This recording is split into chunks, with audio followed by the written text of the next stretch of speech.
Recognise the member for North Vancouver Lonsdale. Thank you, Honourable Speaker. Madam Speaker, I am a professional engineer.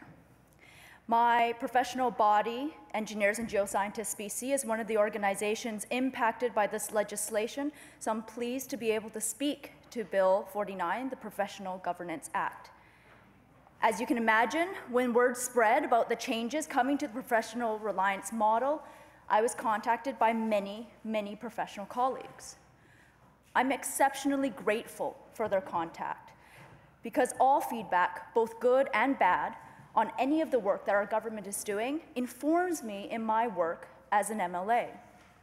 And it was this feedback that allowed me to speak with the Minister's office, the Minister of Environment, learn about their intentions, the likely way forward that they would take on the professional reliance report that came out, and allowed me to express the concerns that many professionals share with me.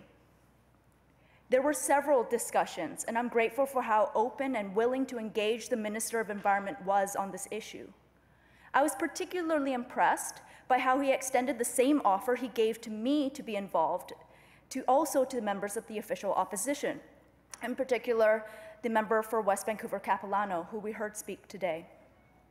I left each conversation feeling like the concerns being brought forward by these professionals had in fact been heard and would be carefully considered and addressed in the legislative frameworks. And with the bill now on the table with supportive statements of those impacted organizations, I'm pleased to see how well the ministry has balanced the concerns of these professionals about the professional reliance model and its changes, and the absolute critical need, not only for public safety, but for public confidence in that.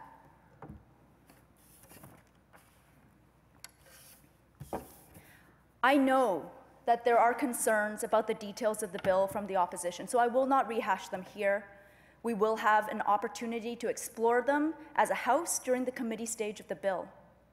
But the member for Abbotsford Mission expressed concern that this bill would personally offend members of the organizations, implying that professional engineers like myself, who have worked very hard to obtain her degree, who worked very many years as an engineer in training.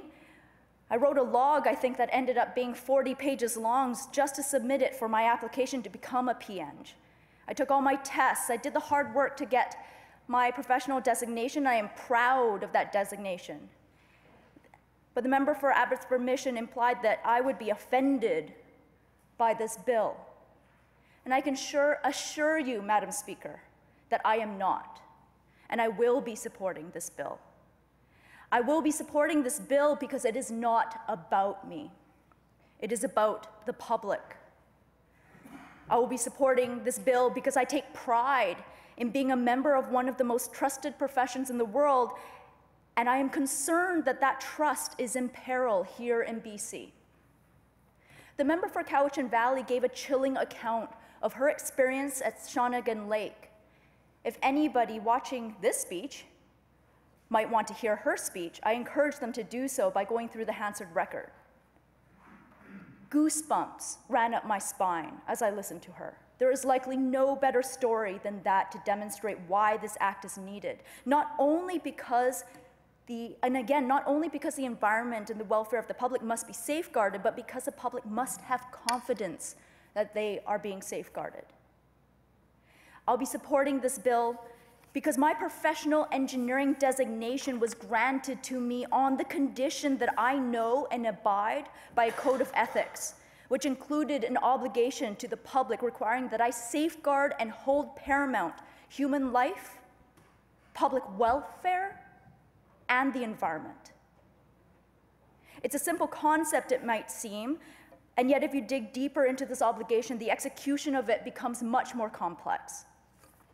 If I create a machine that is perfectly safe and then it's used to displace thousands of workers without transition, leaving them unemployed and impoverished, did I hold paramount the welfare of the public?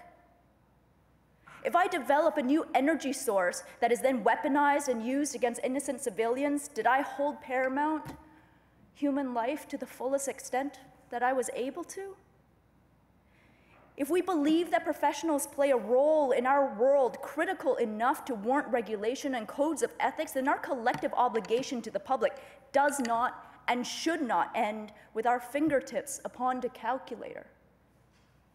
It is not possible to truly hold paramount the safety and welfare of the public without looking beyond the narrow scope of our immediate work to the legislative frameworks that we operate under. These are highly complex issues that do not disappear simply because we've applied the correct factor of safety to our designs.